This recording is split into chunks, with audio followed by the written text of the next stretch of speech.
everybody. Thank you for tuning in to Overcoming the Obstacles, where each week we talk to somebody who has overcome an obstacle in their life, and hopefully this will encourage you on yours. Today we are joined by Mel Mel, and you're gonna love hearing from him. But before we get started, this is going to be a really good time for you to subscribe to the channel. So smash that red subscribe button, and if you click that little bell next to it, you're going to get all the notifications for all of our streams and all of our videos. And this channel is not monetized. So if you want to support the channel, I've got the Patreon link below and shop my Amazon affiliate link, because that's a great way to support the channel for free. But you're not here to listen to me rattle on. You're here to listen to Mel Mel and hear what he's got to say. So Mel Mel, do you want to just introduce yourself? Well, my name is Mel Mel. I'm from New York. I live out in the city, in the county of Brooklyn. So when it comes to overcoming, I definitely have some stories, going through the daily grind as it may be, so I'm just a regular person just trying to survive and make it out there like anybody else, But that's what's important, because the daily grind really can pull us down and keep us down, because we get tunnel vision. I mean, we can't see left or right because we are focused on the grind. Yes. And with you being in New York, you've got a little more daily grind hassles than we do. I mean, I don't have to ride the subway for an hour each day round trip. Yeah, a lot more. It's funny you say that, because I used to work, I don't know if you know the Bronx. There's Brooklyn, Bronx, Manhattan, Staten Island, and Queens. So there's the 5 boroughs in New York City. So being in Brooklyn, we added up the amount of time, me and a former coworker, I was going from Brooklyn to the Bronx, and we added up the time in a week that was spent just traveling back and forth on the train. It was like 25 hours just in a week. So imagine traveling 25 hours a week just in one direction, or back and forth. Yeah. So it's crazy. And that's assuming the trains are running correctly. Exactly. So you could go 30 hours. Yeah, because there's always glitches, and heaven forbid you hit it at peak time. Yeah, no, definitely.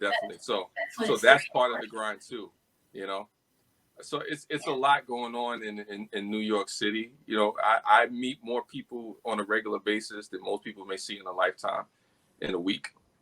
I could see 50,000 people in the span of, depending on the week, whatever it is, a hot holiday season, easily 200,000-300,000 people, in a couple of weeks, a couple of million people a year.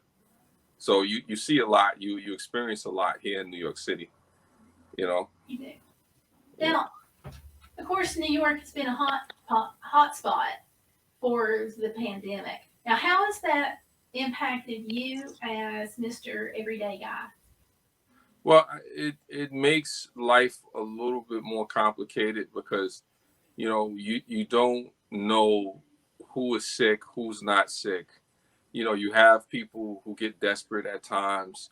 It's the state government and the local government. They don't communicate, so you don't know when your life is going to be disrupted, and you constantly have to adjust and gravitate towards, an adaptation to, like, for instance, I don't know if the trains are going to be running from one day to the next. Like, for instances, like, the trains used to be 24 hours, so people would still be under the assumption that it's New York City that the trains are running 24 hours. That's not true. At 1 a.m., the trains are going to stop running from 1 to 5. It used to be a point before the pandemic, if I wanted to get on the train at 3 in the morning, I could hop on the train and go wherever I want in the city. So that changes things, especially if I'm working overnight. I have to make sure I'm on the train at a certain time, or I have to spend more money on a cab, or I have to rent a car. So it definitely is a financial impact that comes with that because of public transportation. That's not something that most people in the country can relate to. And I've been to New York several times, and those 1 a.m. trains, you count on them to run. I can't imagine what life would be like. Do you think employers are sensitive to that?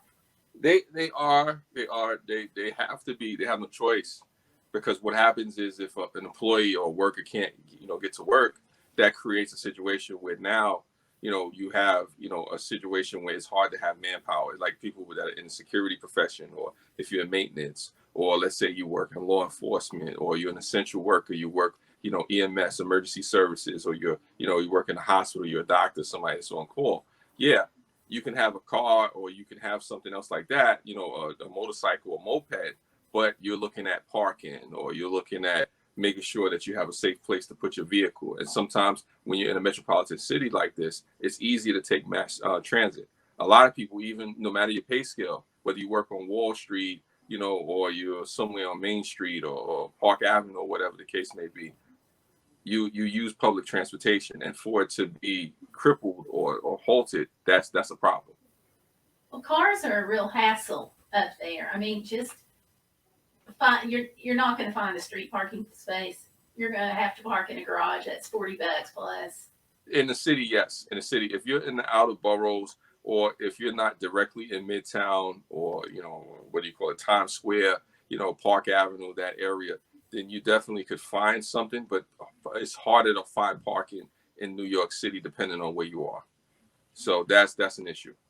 Now, there's 5 boroughs. And when a lot of people who are not from and don't have ties to New York City, when they think about New York City, they don't think of it as the 5 boroughs. They think of everything from Long Island to New Jersey as being the city. Can you, from a New Yorker's perspective, tell us what you mean when you say city? Well, the city, it depends on what it is, because most people don't realize when we talk about the city as New Yorkers, we say that's Manhattan, what you would call Manhattan. So you have Brooklyn, Bronx, Manhattan, Staten Island, Queens. That makes up New York City as a whole, because there's New York State, then there's the 5 boroughs, which is probably the most famous of New York State, which make up New York City. So when we speak about the city specifically, we're talking about Manhattan. When we talk about uptown, we also refer to a portion of Manhattan and also the Bronx, because most people don't realize that the Bronx is past actual, Manhattan. So that's one of the highest point when it comes to the 5 boroughs. And then you have the outer boroughs, because Manhattan is the hub. Manhattan is where you have Park Avenue, where you have Midtown Manhattan, where you have Times Square, Lower West Side, Lower East Side, United Nations, Empire State Building, the Chrysler Building, all those landmarks that you know about. Thank you for putting it into perspective, because, like I said, a lot of people don't know that. So when they hear New York City, they don't stop and break it down and say, okay, this is what they're talking about. They think and kind of lump all 5 boroughs together. And that's not the case. Well, because what happens is when you say New York City and you say the 5 boroughs as a whole, you can say that, but it gets more nuanced. But with the nuances I'm talking about, yeah. Because the nuances is this: you have you can say Manhattan, New York, or you can say New York, New York. Anytime you say New York, New York, you're talking about Manhattan. So people from outside of New York may say Manhattan. People with inside New York could say, okay, that's New York, New York, but they understand that you're talking about the city, uptown, midtown, Lower West Side, Lower East Side, stuff like that. So it's just knowing the slang. It's a difference of slang, how you refer to the different boroughs, And I think it's important for people to know that, just so like when they hear it on the news, like what part are we talking about? So I think that's helpful. So yeah. The easiest way to understand it is just to understand that Manhattan is definitely New York City. It is the most popular part. What you would refer to as New York City as a whole, that's what most people confuse with the rest of the city. But that's why you have Brooklyn, Bronx, Staten Island, Queens. There's a distinction that's made. Those distinctions are made within New York City itself. Thank you for explaining that, because I think that's going to be helpful for some people to know and hear. So, yeah. Now, you've been on YouTube for how long? Since 2013. Wow. Yeah. Congratulations on surviving YouTube for that long. Yeah. I'm in the process of rearranging some things behind the scenes. When I make my determination of what exactly I'll do, I'll probably have another channel out there, because this is my second or third channel that I've done, that I've had. And it's a struggle trying to make it on YouTube, as you know. You know, Yeah. like I said, you're definitely a lot more successful than me. But the thing is, you know, you can survive. You can definitely survive. It's hard to, come up with content, and that's part of the daily grind, because YouTube can be a second job if you want it to Yes. be, but you've Yes. got to survive the regular daily grind every day to be able to, have time for YouTube. Well, somebody told me something that was interesting. They said no matter what you're doing on YouTube or social media, make sure that you always have enough time for yourself in life. Don't make this to the point where it becomes something that overtakes your regular life. If it becomes too much like a regular job, that especially one that you don't like, then you're doing something wrong. You have to step back. But if you're going to have a successful channel, you have to have those hours in. So striking that balance is really tough, because if you don't take care of yourself, you're not going to take care of your YouTube channel or your primary job. Like, because I'm not married or anything like that, but to be more specific, and I know you're married as well, it's a distinction when you have those watch time hours that you're trying to get, or that monetization that you're going after, right, or the sponsorship, versus your marriage, yes, or your relationship. Yes, that's important and it can supplement income, but you want to make sure you have a healthy relationship, a healthy equilibrium, as you know, as you know, you want to have, make sure your health and your mind, body, soul, and all that stuff is right, because it'll definitely show. The cracks will show. And sometimes you don't want things out there that people don't need to know, and things become public, because now you're dealing with this stuff with your subscribers out in the open, and things get pretty nasty. So you try to balance it, because at the same time, you want to put things in perspective. Sometimes it is something where you have to put in more hours. But if you're going to put in more hours, and if you're going to be persistent with it and try to go after a goal, that's something that you want to discuss with your significant other. I would tell people, don't, if you're single and this is what you want to do and you don't have any kids, any responsibilities like that, okay, cool. I would still tell you to, scale back a little bit, but I can see if you go a little bit harder, as opposed to somebody who has, wife or husband, kids, responsibilities. Those are things that you want to always factor in, because that, at the end of the day, that's going to always be more important than what you're trying to do online or monetarily. I agree. And that's a powerful message, because I think with social media today, a lot of people can get immersed in it and they can forget who they are. Yes, yes, that is great.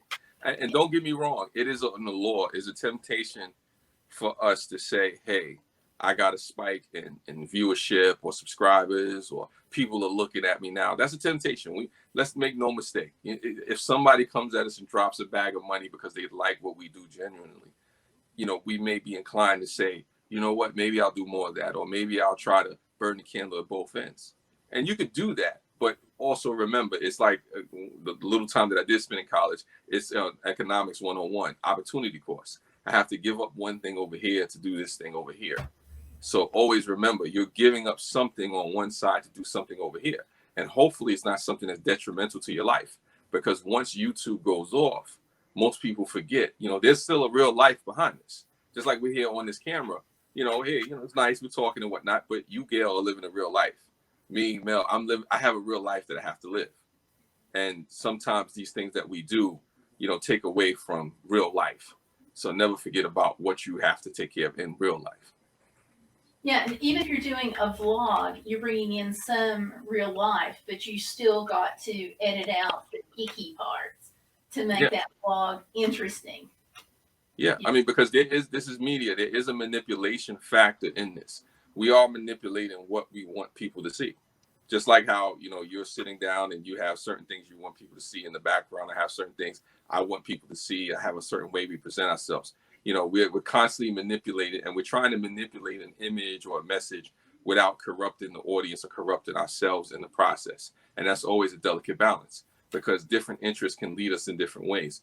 We may not want it to be about the money, but if somebody comes at you with the right bag or the right amount of money at the right time with the right message, they can allure you, they can entice you, they can have you do things outside yourself. And it's like you were talking about earlier, you can forget who you are.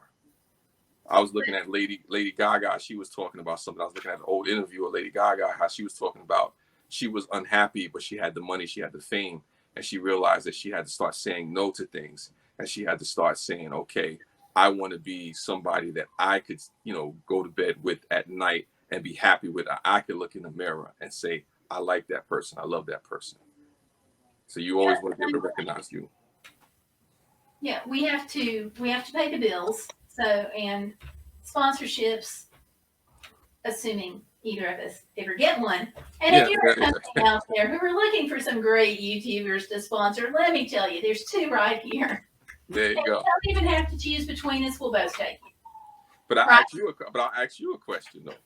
Okay. Let's say somebody comes to you, Gail, and says, we like your content, right?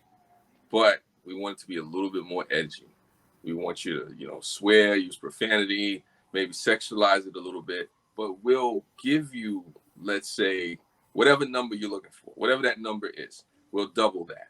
But we only need you to do 3 or 4 videos, and these 3 or 4 videos, as long as you promote our product in this particular way, what do you, Gail, do? I cannot be somebody other than myself. So if they're looking for edgy, I may not be their gal, even if it's $1 million. Not that I couldn't use $1 million. Okay. Yeah, we all could. We all I could. just, yeah, I couldn't. I have to be me. And that's the struggle, and that's the struggle that we all face. I mean, because believe me, I don't know what I know I wouldn't want to do that, but I wouldn't sit here and lie to you and say I wouldn't be tempted. I would be tempted. Of course, you don't. You look at it because you got your family members and people to see you, community you represent and stuff like that. You definitely want to have the right message for the kids, but the reality is somebody can entice you and allure you, and it doesn't always have to be money. It could be something where people say, okay, we'll give light to a certain charity or a certain work that you're doing. You're in a church or something like that. We'll give them exposure, but only thing we want you to do is compromise yourself over here. And the question is, well, what do you do when that temptation is staring right back at you, which is opportunity of a quote unquote lifetime? What do you do? And a lot of people find themselves in situations that they said they would never be in. That is true. I guess we don't know until we get into a particular situation how we would ever respond. True.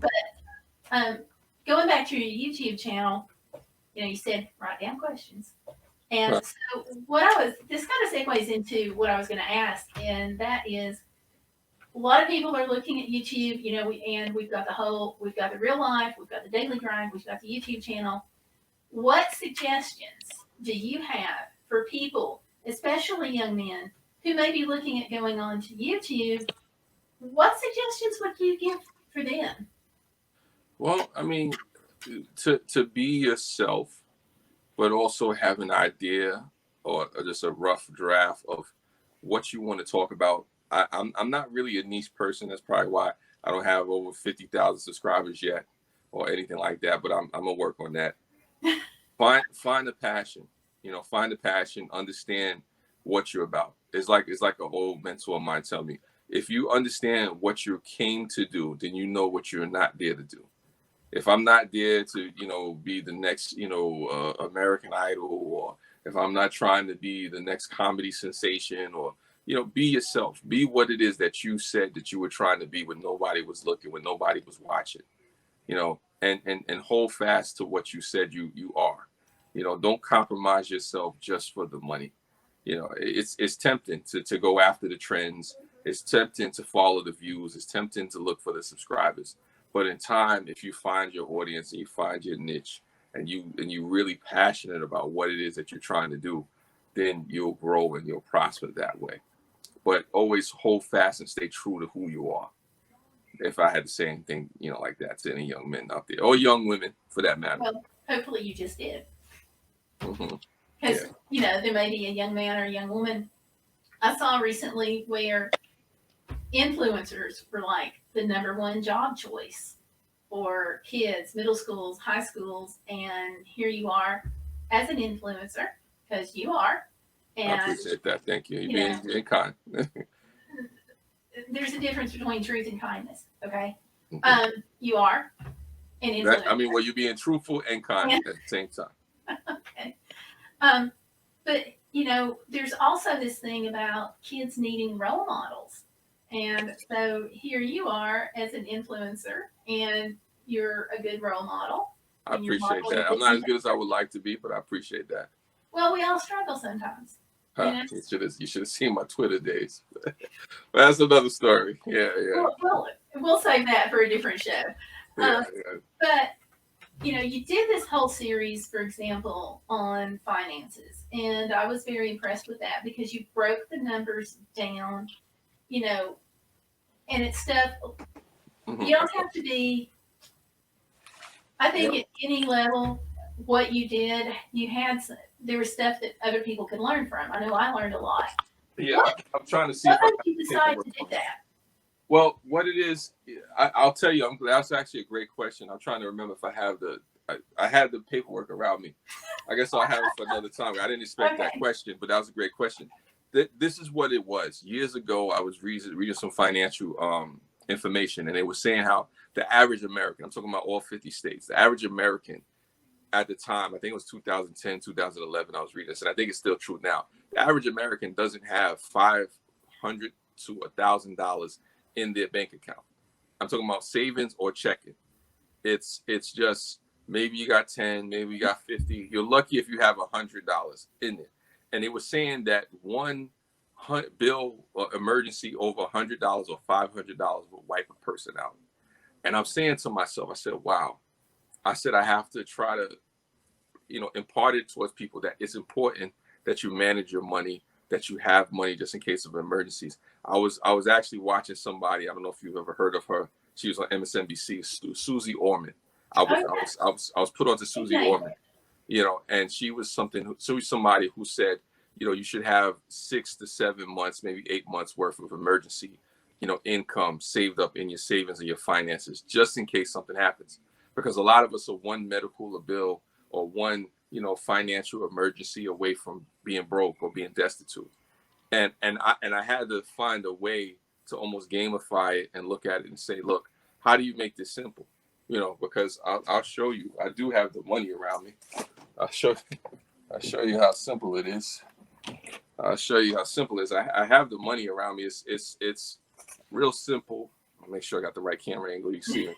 It's real simple just to put $2 or $3 inside of a jar. What I do is I start off in the beginning. I start off $12, and then I go down to the December, from January to December, and I'm just taking money away, and I just put it in a jar. And this is the child savings plan. I have another jar just like this from last year, from 2019. So and I have the other jar somewhere around here. If I see it, I'll show it to you. I promise you. I have all kinds of jars and stuff like that I use to save money. And I'll show you another one that I got. This I have just to put dollar bills in here. I'm not gonna open this. Yeah. So, you try to allocate your money and use it to actually have it just in case something happens. I use it because people lack in financial literacy, regardless of what walk of life they come from, be it you gay, straight, black, white, young, old. There's a lot of people who don't look after their money. And it's like somebody told me, if you're not the smartest person in the room with your money, then somebody else will be, and that's going to be to your detriment. You want to be, when it comes to your money and how it's spent and where it's going, you want to be the smartest person in the room. Because if not, there's somebody else is going to use and abuse your money to their benefit. Maybe they'll look out for you, but that's not a chance you want to take. Right. Good point. And of course, the reason I bring it up is because we had talked a little bit about being in New York in the middle of a pandemic. And with the pandemic, life is rough everywhere. But New York City is a very expensive place to be. Yes. So right now, those little savings jars and cookie jars are a really good idea. But how would you even begin to cut your costs if you're in New York City? Well, How can first, you first to say with the idea, I wanted to just add one point to it. It's not just saving money for the sake of saving money. First, you save for emergencies. Then, let's say I want to go on vacation, or I want to have money spending cash or something to purchase just in case somebody else may need help, or money to donate to charities. It's about capital allocation. How do you allocate your capital? How do you balance your budget? But back to how you budget. or how one would do that. You be realistic with yourself. It's like my mother's always taught me, you live within your means. Anywhere you are in the country, no matter where you are in this world, if you're not realistic about how much you're bringing in, how much you're spending, and what you can afford and you can't afford, you're always going to be in a deficit. Meaning like this, for example, if I'm constantly spending more than I actually make, I'm always going to be in a deficit.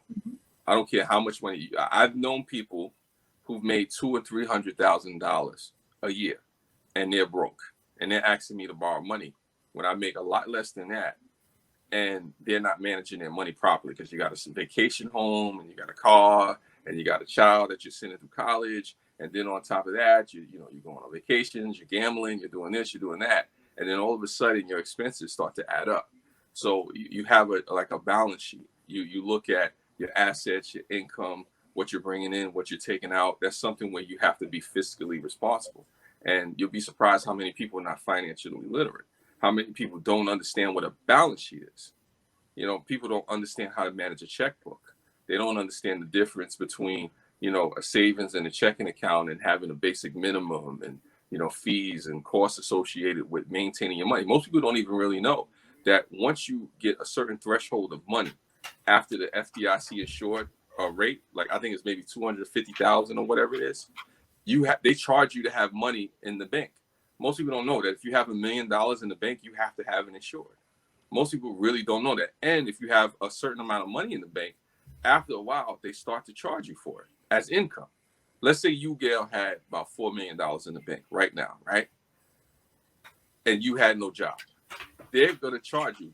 The government is going to charge you to have that money as income, because they're going to look at it and say, okay, she has no job, but she has $4 million in the bank. She's spending her money from somewhere. She's getting her money from somewhere. Unless you're doing something illegal on the side, which, I don't want to know. Yeah, but, you have the FBI knocking on your door, though. If you've got $4 million in the there you go. job. There you go. Some fraud stuff. But the point is, people don't understand when it comes to their money, and to not have certain things set up properly puts you at a detriment. And so many people choose to push that off. So many people don't realize that even if it's a small amount, learning to put your money to the side, allocate it and budget it, and be realistic about what you have. Like with me, I'll be honest with you. I live here in New York. I don't need to own a car. I shouldn't have a big house. I don't have to have so many, other things that's not necessary for somebody who may live in a different state or have houses and, have other, things other vehicles. It's not necessary for me. I could do it, but it becomes a luxury, and there's expenses, there's costs associated with insurance and all that stuff. So I have to be realistic with myself. If I don't need it, I shouldn't have to go after it. Now, you do have certain things that you do want to have, but you be realistic about yourself. You just live within your means. If there's certain costs that you have to cut back on because you're not bringing in a certain amount of money, then you do that. If you have multiple streams of income, be it a job, be it passive income, real estate, whatever it is, then maybe you could work with some things. But it's just about knowing how to spend your money, knowing that when you're spending more than you're making, you're always going to be in a deficit. And so what I'm hearing you saying is it's really important to know your wants versus your needs. True, but it's also knowing how much you're spending on something that you want and need and whatnot. Because sometimes we can label something as a need that's a want. Sometimes we may look at something that's a want, but it's really a need. We may not see it as that. So identifying what those are and saying to yourself realistically, do I have to spend this amount of money on this particular thing? Maybe you have a streaming service, or that you really don't need, or maybe it's a food delivery service that you have, or maybe you like to go shopping for shoes or expensive clothes, whatever it is. Maybe you're in a fantasy football league or something like that. You have to be realistic with yourself. Do I need that? And part of that goes to knowing who you are. True. It's not just on YouTube that you need to know who you are. It's for your own self all the time. True. But you'll be surprised how many people modestly self-efface, meaning, self-evaluating of themselves. You'll be surprised. And this is not like just, this is not just one demographic. This is for anybody. Some people are really afraid to look in the mirror or assess themselves because they may not like what they want to see. It's like somebody was saying, a mentor of mine said, we spend so much time trying to be somebody else that we forget to face ourselves, and we evade our problems and the issues of our lives to the point where we barely recognize who we are. So many people spend so much time trying to avoid their problems and escape their problems that they never really did get to the core root of what they should be dealing with in the first place. And part of that, you know, we were talking about taking care of yourself and that balance issue. Part of that goes back to keeping things in balance. Yeah, no, you keep it in balance. You do. You know, it's understanding. I remember this old time I used to work with. You know, God bless his heart. He's a World War II veteran. I asked him one time, just out of the blue. I said, "Well, what's the secret to you living a long time?" And he was, at the time, he was 90. You know, I think he passed away at 92. And he told me, he said, "You have a routine. You know, as far as, you know, you're going to sleep, waking up, you have a routine. You don't drink too much, you don't eat too much, and you just keep it simple." And sometimes that's a hard thing for people, just to have a routine, to not have too much excess. You have a little bit of stuff that's good, you know, but you balance yourself, because you know the saying, too much of anything can hurt you, Right. you know, or too much of anything can kill you. That's the saying, and some people don't realize that. That's true. Yeah. But fortunately, I think it's good. It seems to be a trend in the younger generations to go minimalist.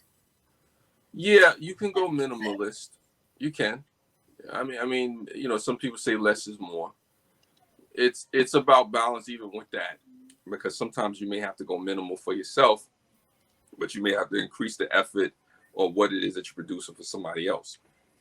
I mean, you can go minimalist to the point where it's almost like austerity measures, or in financial terms, it's belt tightening and stuff like that. You can do that.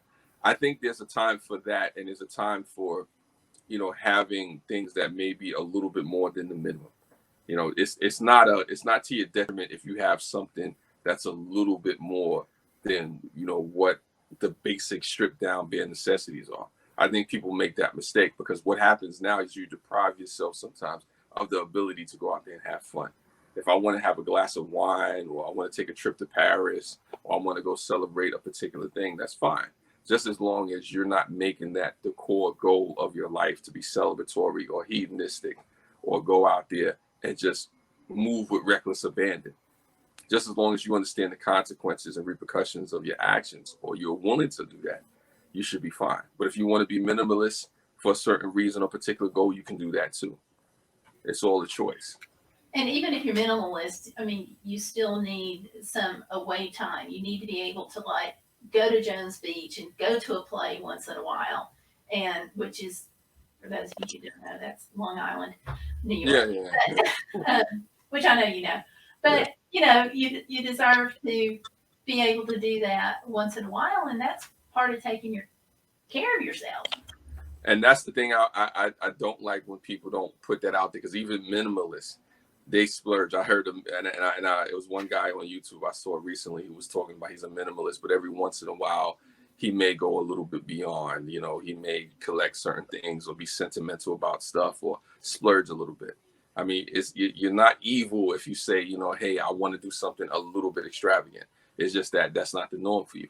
So it goes back to this thing we're talking about with balance. Not too much of this, you know, not too little of that. You know yourself, you know your pace. Be willing to modestly self-efface and see yourself. Be realistic with yourself. Oh, reality. Don't even talk to me about reality. But I don't want to talk about reality. I want to be on YouTube. Well, the thing about YouTube has so many things that can affect reality. That is true.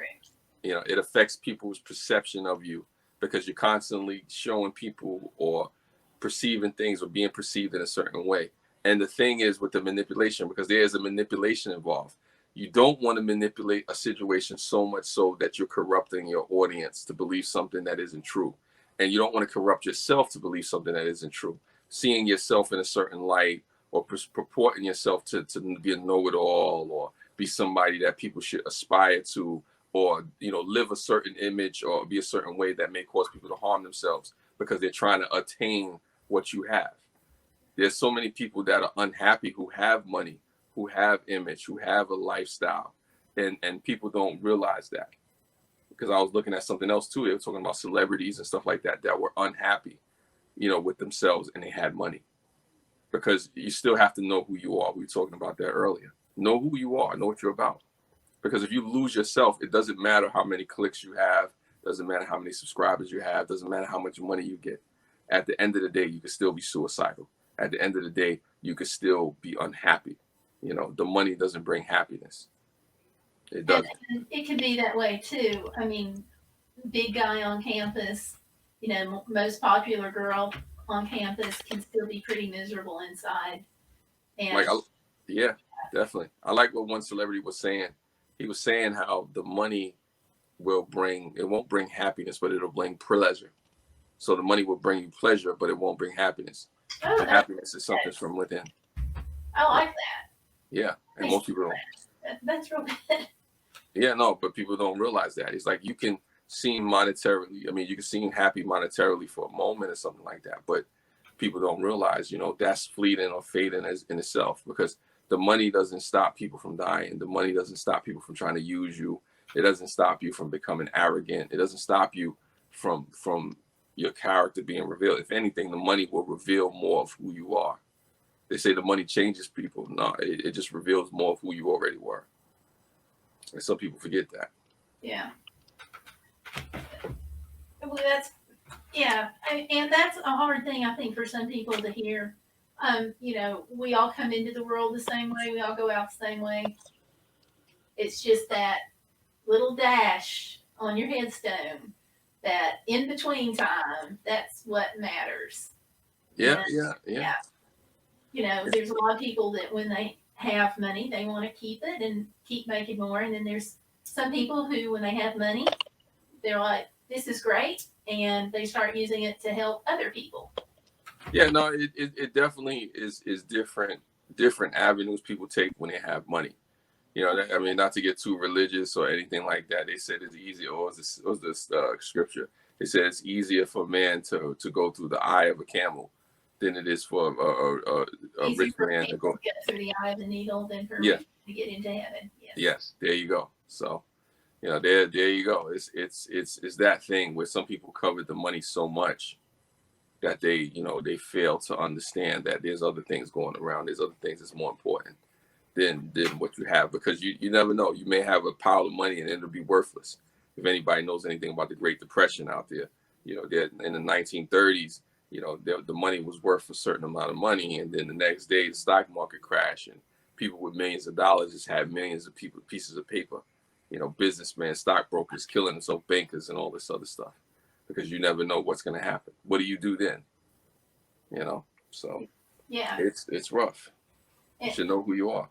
And I said many times too that rich people have money and poor people have friends. If you're a rich guy and you need to move, you're going to hire a moving company.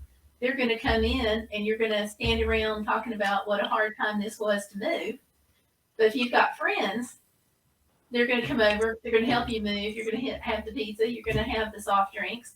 Yeah. And at the end of the day, you're going to complain because it's been a hard time moving, but you're going to have a happier heart because your friends were there, or because you're there for your friends. True. It's definitely that, because the money is not evil. Money is a tool. I guess if I go to the Bible again, as it's been written, they said money. People get it wrong. They say money is the root of all evil, and they say the love of money is the root of all evil. They get that. Yeah. So to be covetous of the money is a problem. To have money as a tool, as long as you don't get too attached to it, because I don't know if you ever heard the term destroy your life money. There's money that you have that's so abundant that it can corrupt you. Imagine, you, Gail, going from whatever you have now to all of a sudden you're a billionaire. That may be too much money for you. For some people, it's only a couple of 100,000. Whatever that money is, maybe a couple of million, 50 million, 60 million. That's destroy your life money. So you'll find out who you are when that money comes, when those resources come. Sometimes you have to back away. Sometimes you have to say, this is a little too much for me. And some people are able to do it. Some people are not. I think I know what I would do if I had several $billion.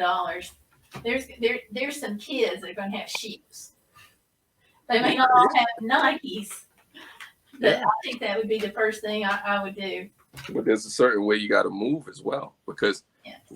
it's this, the rapper Biggie Small said, in one of his rhymes many years ago, said more money, more problems, jealousy and envy come with the territory. So there's that as well too. What I've been told by people that I've come across that had money or had businesses and stuff like that, they said you got to be very insulated. You have to be careful, about what you do, about what you buy, how you flaunt it. I've come across people personally who are embarrassed to talk about how much money they have. They're embarrassed to show off their wealth. It's like they say it's an embarrassment of riches. It's like, I'm not going to say it because everybody doesn't have it like that. So like, let's say me, Melvin, I get $50 million tomorrow. I was taught that you should move a particular way. You don't flaunt your money. You don't try to put it over people's head because everybody doesn't have it that way. And vice versa. There may be people that come around me and say, well, he doesn't have it like that. So I'm not going to make this person feel inferior. I'm not going to, put my money and lord it over them, because you never know. One day you could be up and that person could be down, and vice versa. And that's the thing about, circumstances change. And, I've seen people who got mad at siblings who suddenly, maybe the family didn't, well, I don't want to give specifics, but maybe the family doesn't have a lot of money.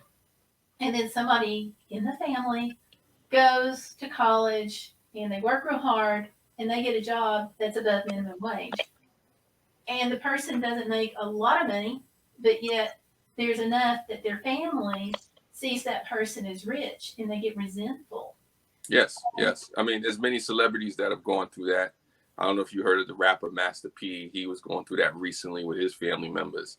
And he was, being told that he needed to take care of certain people. And he came out and said for years, he's been taking care of people and they've been using it as an ATM, as a free handout and stuff like that. And he had to say, look, this is not how we're going to operate. So people do expect more of you in the family or friend situation when they get more money, and they feel like, hey, you have it, why not? And it's hard because sometimes you have to say no. Because here's the thing, most people don't understand that you can hurt a person by giving them everything that they want. By saying yes to a person constantly, you can hurt a person because there's no barrier. They're not being taught. There's certain people in my family, if I came into a windfall of money, I couldn't give them $100,000 because they may be dead in a week, because they may have a reckless mentality. They may be out there doing things that are not, conducive to life. Not healthy. Yeah, they're not conducive to life. It may be detrimental to their health. And sometimes people don't see it. Sometimes we could become enablers. So that's something that's always, something to be cognizant of. You don't want to enable somebody. Let's say you have a family member with a drug habit. Let's say you have somebody who has a tendency to go out there and do criminal things. So you have to be careful who you're giving this money to. You may be giving it to somebody who's charitable. You may be giving it to somebody who's not. Now you're making me remember something my dad told me once, and that is trust absolutely everybody, but it's what you trust them with that'll make the difference. And he went on to explain to me that some people you could trust with your heart, some people you could trust with your money, but that didn't mean it was going to be the same person. Exactly. And it's hard sometimes because you may find that there's people close to you can't trust with your money, but you could trust them with your heart. Right. There may be certain people that you could trust to be around your family, but some people you can't trust to be around your family, and many other situations and stuff like that. So yeah, if you know somebody's going to do something wrong, then you can trust them to do that wrong and not enable them to do that. Like I had this issue for many years that I had to overcome when it came to people. This is just in general. My thing was I saw people as I would like them to be, as opposed to who they are. Like let's say I take my morality or whatever naivete that I had, and I would say, well, this person should be this, or this person could be that, or that folk could be better, And sometimes you put blinders on because you see people through rose-colored glasses. I'm seeing you how I would like you to be, as opposed to taking the blinders off and seeing you how you really are. And when you see people for what they really are, Sometimes it can be a scary situation, but it's necessary because you avoid turmoil and hurt and pain that's unnecessary. You know, sometimes we don't see it until it's too late. And You we know? have to do that to ourselves too. Sometimes we have to take a real hard look in the mirror and evaluate who Yeah, we are. that's what I was saying. Modestly self-efface. You know, you have Yes. to modestly, you know, look and say, well, this is who I am. And too many times people spend so much time creating these facades. That's why I'm glad we had this conversation online. This is the danger sometimes when you get on YouTube or Facebook or Twitter or whatever. We create these personalities, these profiles, these images. You know, like the term came out, you know, in the early 2000s. This personal brand. We become the merchandise. We become, you know, the character in our own play. You know, the main character. And sometimes we forget to write in the flaws. Sometimes we forget to write in the turmoil, the pitfalls of who we are. Sometimes we just want to, you know, write them out or leave them omitted. We're editing these things out and we fail to realize it and see it before it's too late. You know, so that definitely goes into what you were talking about.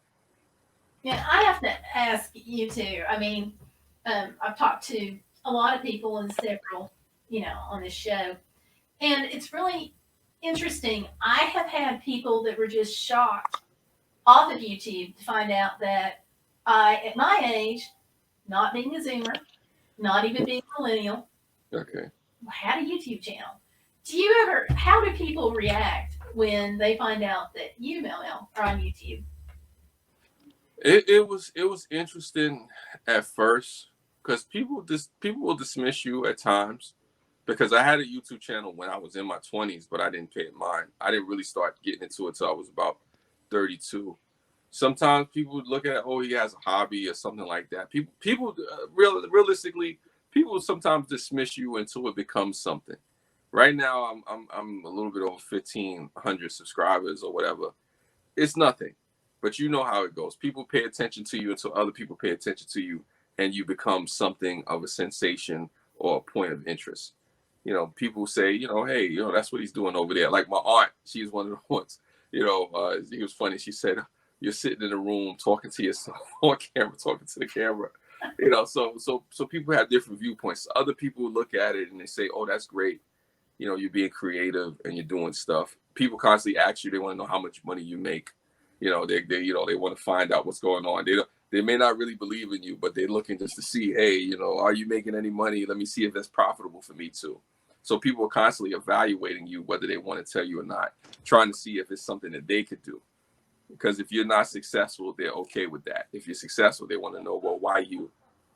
How is it possible for you, of all people, to be somebody that has a YouTube channel or to make any sense? Sometimes people just look at it as like a hobby. So it's mixed views. Interesting. I've had people they were shocked. But the shock comes not necessarily on me specifically being on YouTube, but the whole idea that somebody that's not an early millennial, that's not a Zoomer, could find YouTube to be a platform that they can use for reaching other people. And so my response is, have you ever tried to cook a recipe and gone to a YouTube channel and found out it wasn't a Zoomer? Yeah, no, definitely. Or the sink, whatever. Well, people with me, the people with me, it's not many people that are surprised I have a YouTube channel. I may get it from certain folks. People were more surprised at first with me, if for those folks that see me in a certain type of light, but it's not many. It's not many people look at me. They say, "Oh, that's good. You got something, you're doing it creatively." If anything, people, they're trying to tell me how to be a YouTuber or what to do, or you should do this, you should do that. Nice. So I get that kind of conversation. Yeah. Supportive friends are wonderful. Yeah. So you do it that way. What on earth drew you to YouTube? Say what now? What drew you to YouTube, to creating your YouTube channel? Well, I told this story before, but I don't tell too much. I had a bad relationship, so I was just looking for an outlet to YouTube. Some of my earlier videos were really bad. So I was looking at it as a way to be constructive and take my mind off of that bad relationship that I was in. And I just found myself making videos and being creative and expressing myself. That's why my channel is the way that it is. It's not really focused and centered on one particular thing, because I wasn't looking for one particular thing. I didn't even expect it to get to the point where it is now. I don't have a whole lot of subscribers, a whole lot of viewers, but I've met people such as yourself. I've connected with people and collaborated with people behind the scenes and in front of camera on stuff. And it's been beautiful, you know. So what led me to YouTube was a relationship issues that I had from a bad relationship. And what kept me here was the people, just the camaraderie, meeting people like yourself, meeting people, you know, from different communities and stuff like that, who were just genuine people that you could learn stuff from, that you could be creative with. So you used it as a way to find yourself. There you go. Yeah. So you could say that. You know, you try to, you know, creatively look at it, because I'm somebody, you know, I just channel whatever energy through different creative means, as opposed to, you know, internalizing it and making it a part of any negative vibes that don't need to be there, you know. So I just kept it going because, you know, it was other things that came about it. So, you know, here I am. Yay. Yeah, there you go. Glad. Thank you. I appreciate that.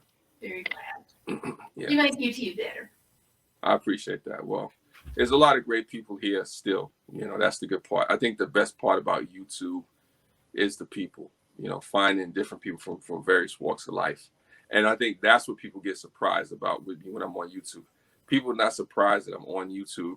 They're surprised at the people that I'm talking to. They'll say, well, what are you doing talking to somebody, you know, from this state or from that country or from this walk of life? Or, you know, I've talked to some of the top to people with the low of the low. You know, I know people personally that have 60,000 subscribers, some that have 1.5 million, some that have 15. And you try to look at them all as the same. People are people, you know. And yeah, that's, I think, the crux of what we all need to remember. Whether we're on YouTube or not, we need to remember people are people. Yeah. Yeah. Go ahead. Okay, I was just going to say, in the next couple of minutes, what would you say to a young Mel Mel that is looking at life on YouTube or off? What would you tell that person about finding themselves? Be more courageous, you know, less afraid to fail. Because, you know, it's one of the sayings, you know, why do we fall? You know, we fall to learn to get back up. You know, it's like riding a bike. You know, how do you gain balance? You know, when riding a bicycle, you have to fall. People don't understand that. In order to learn to ride a bike, the most important thing in that whole scenario is that you fall. You learn to get up. You learn to balance yourself so you don't fall again. You know, but you know, so however you get on a bike now, you know, you're only gonna fall unless maybe you're hurt or something is happening. But you can ride a bike for miles, and you never fall because you learn to balance yourself, because you fell in the beginning. You understand what it is to maintain. You know, you're not afraid of falling if you do fall. You're not afraid of having setbacks. And that's what I would tell myself, to be more courageous, to be less afraid to fall, to fail. Well, thank you. Mel Mel, thanks for being on the recording. And you all go see Mel Mel's channel. I'm going to link that down below. So go give him some love. Thank you. And for those of you who are watching, thank you for tuning in. Keep on watching. We'll have another great person up next week. Make sure you subscribe to get the notifications. And we're going to see you on the next video or live stream. So, bye. Thank you. Take care.